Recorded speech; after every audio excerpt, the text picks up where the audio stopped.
Huyu aliyekuwa mweka hazina naambiwa sasa hivi alishahamishiwa, yuko mkoa wa Songwe. Yule mhasibu nani huyu, anaitwa Mwakapala. Nani huyu mhasibu mwingine anaitwa Edward Kilumbu. Nani huyu aliyekaimu anaitwa Eliamini Mauki. Nani huyu aliyekuwa mweka hazina anaitwa George Pasco. Wamechota fedha,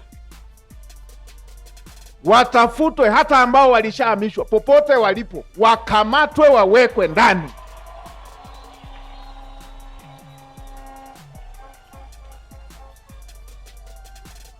Na waziri huko hapa, naibu waziri wa TAMISEMI, barua ya kuwasimamisha kazi itoke leo na hatua zinazostahiki za kiutumishi zifanyike.